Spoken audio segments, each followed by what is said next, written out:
Ahead on RPM tonight, the late Dale Earnhardt is inducted into the Motorsports Hall of Fame. Don't you just miss him? There's plenty happening on the track as well. It's qualifying day for the Winston Cup Series at Michigan, a track where 6 of the top 8 drivers in points have won before. The hot rods hit the strip in Columbus, and the uphill climb just gets steeper for the guys chasing Larry Dixon. As if his points lead wasn't big enough, Dixon's now back at a track he conquered a year ago.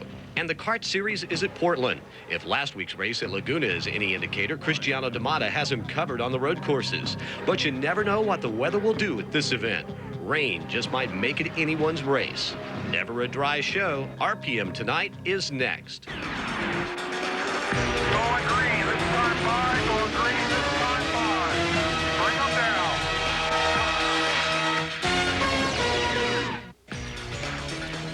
Hello, everyone. I'm John Kernan, and this is RPM Tonight. Rain delayed qualifying for the Winston Cup teams at Michigan. In fact, it is still in progress. A few cars remaining to go. We will update you on qualifying in just a moment.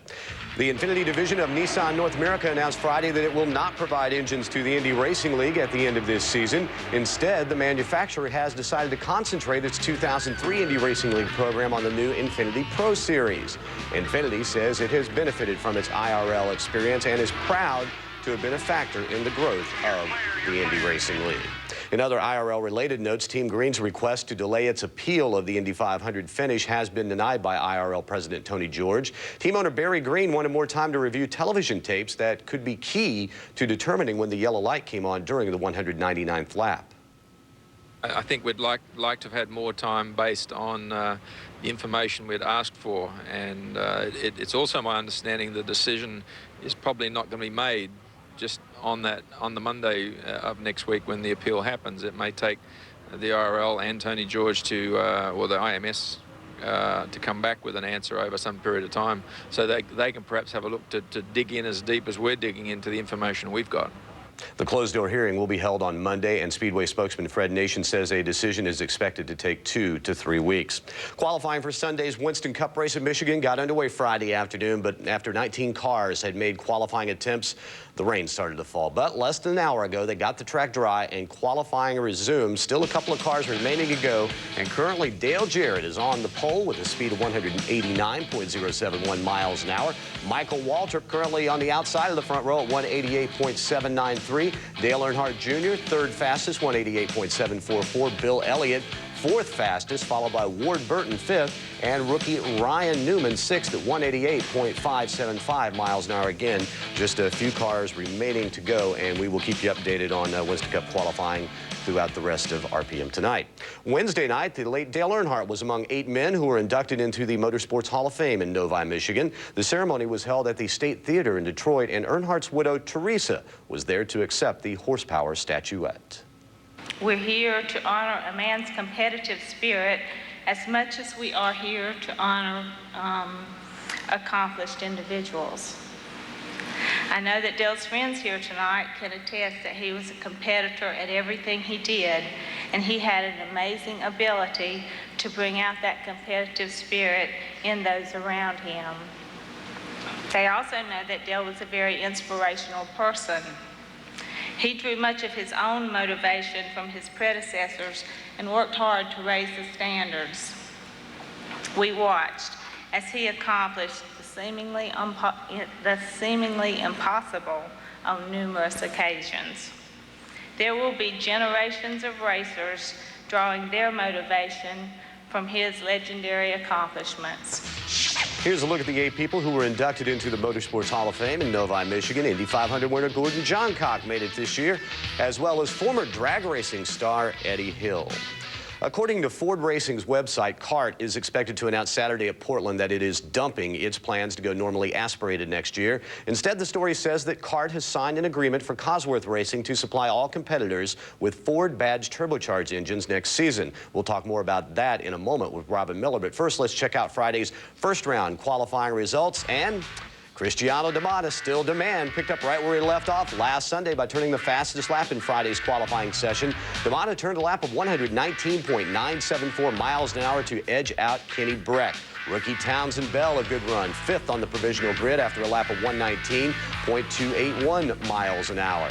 Scott Dixon turned the 7th fastest lap in qualifying. Paul Tracy wound up 9th at 118.971 miles an hour, while Jimmy Vasser wound up 12th in the first round. Michel Jourdain Jr., who is 2nd in the point standings, 14th fastest on Friday, 118.17 miles an hour. Mario Dominguez was the slowest. You may have noticed among the 18 cars, Max Pappas not among them. He did not qualify Friday. In fact, Max didn't even get out on the track for practice.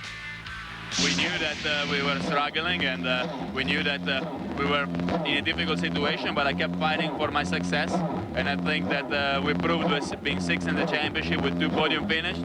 That was something really special. Unfortunately, though, the situation is completely out of my control, and I wish I was out there fighting for my, to getting my results. I'm very disappointed because this was not what people committed to me at the beginning of the season, and yeah, I'm very sad for all the race fans and all the people that came over and see me. They deserve, to see me out there, and I'm gonna be back. I'm a fighter.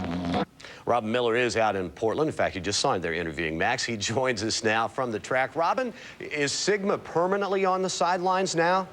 John, the rumor was that every weekend that they weren't going to make it. They were behind on their tire bill. They were behind on their engine bill.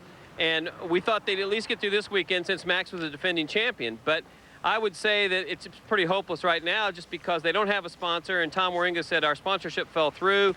And people at Ford Cosworth basically said, we're not going to turn loose engines unless we got some money. We're not going to take a check. We got to have a money order.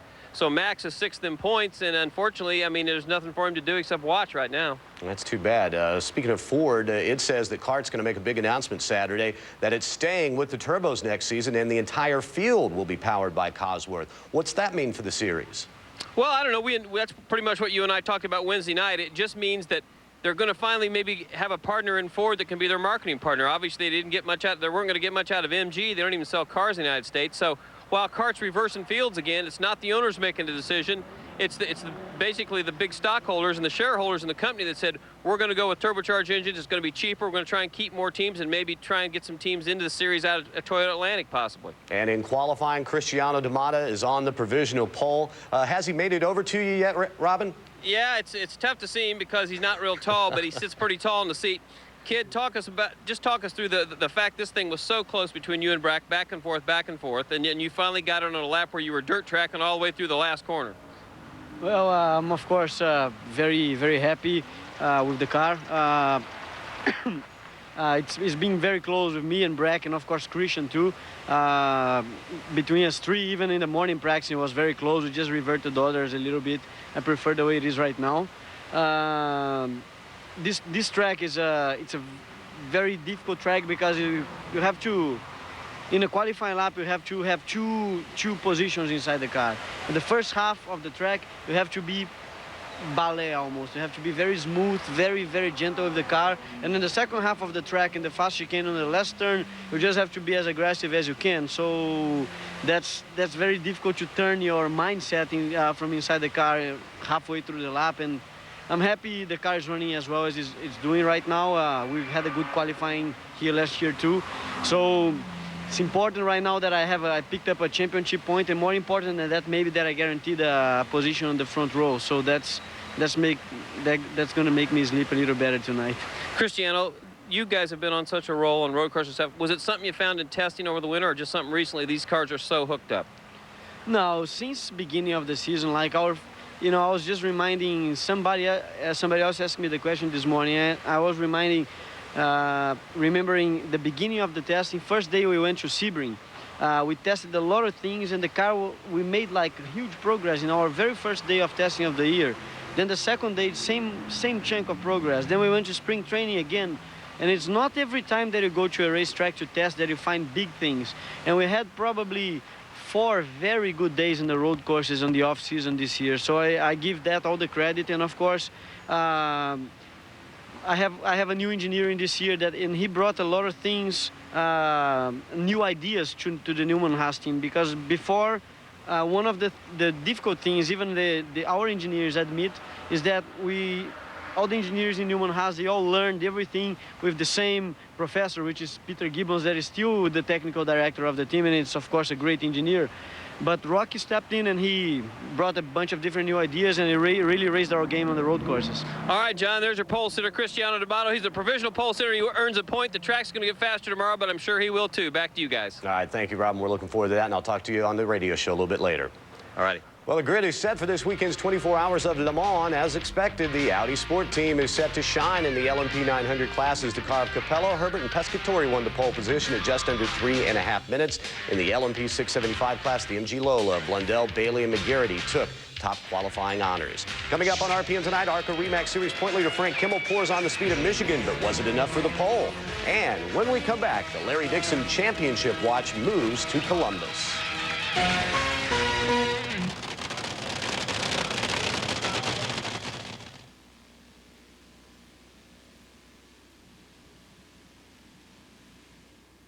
Big movie, bigger screen. Ultimate X the movie, now playing.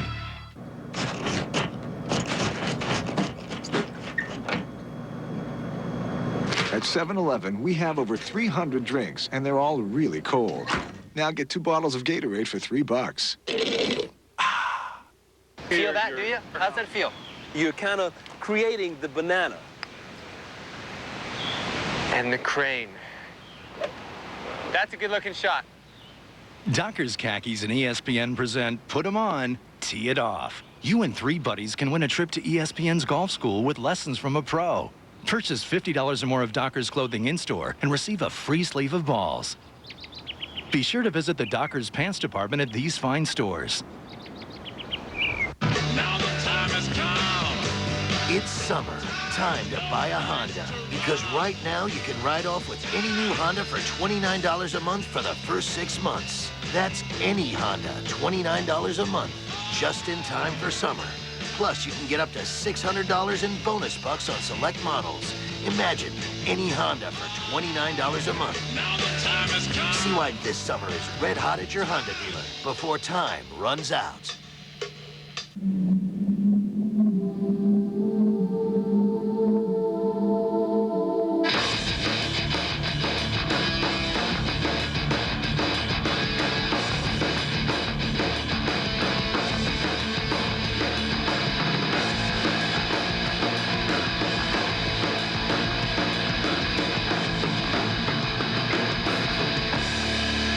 The agile all-wheel drive Saturn Vue.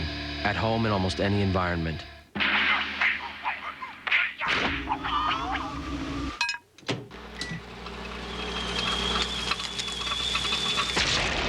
Want to spice up your night? When it's late, think outside the bun. No person on the basis of sex be excluded from participation in, be denied or be subjected to discrimination under any education program or activity. ESPN's Women in Sports Weekend begins Friday, June 21st. I helped murder families in Colombia. It was just innocent fun. I helped kidnap people's dads. Hey, some harmless fun. I helped kids learn how to kill. I was just having some fun, you know. I helped kill policemen. I was just having fun. I helped the bomber get a fake passport. All the kids do it. I helped kill a judge. I helped blow up buildings. My life, my body. It's not like I was hurting anybody else. This weekend, Saturday at 7, baseball in its purest form. Catch all the excitement of the NCAA College World Series. Then at 8, Larry Dixon continues his quest to break a host of top fuel records in NHRA action from Ohio. Sunday at 2 on ESPN, Dawn Staley and the Charlotte Sting face Teresa Weatherspoon and the New York Liberty. And on Sunday Night Baseball, Jason Giambi and the Yankees head cross town to battle Mike Piazza and the Mets on ESPN this weekend. RPM Tonight is brought to you by Subaru. Visit us at Subaru.com to see our full line of all-wheel drive vehicles. And by Taco Bell. Think outside the bun. Tonight's question is brought to you by Subaru. Who won the only Winston Cup race ever held in the state of Kentucky? The answer, Lee Petty, Corbin Speedway in August of 1954. Checking out the rest of the starting lineup for Sunday afternoon's NASCAR Winston Cup race at Michigan. Here are the provisional starters. Terry Labonte rolls off 37. Point leader Sterling Marlin, 38. Casey Atwood crashed in practice, or in qualifying, I should say. He will start 39th, the last driver to make it. Gary Bradbury, he is driving the number 90 car this weekend. Nobody went home. Only 43 drivers took qualifying laps. Check out RPM Today, Sunday morning at 11:30 Eastern right here on ESPN2. Immediately following that, it's Indy Racing Today with the Pikes Peak Indy 225 live on ABC Sports starting at 4 o'clock Eastern. Then we wrap it all up with RPM Tonight, Sunday night at 11 Eastern right here on ESPN2. The Indy Racing League doesn't take to the track at Pikes Peak until Saturday, and there will be some familiar faces back in action this weekend. As we told you earlier in the week, Mark Dismore returns to racing, taking over the Team Menard's number 2 car.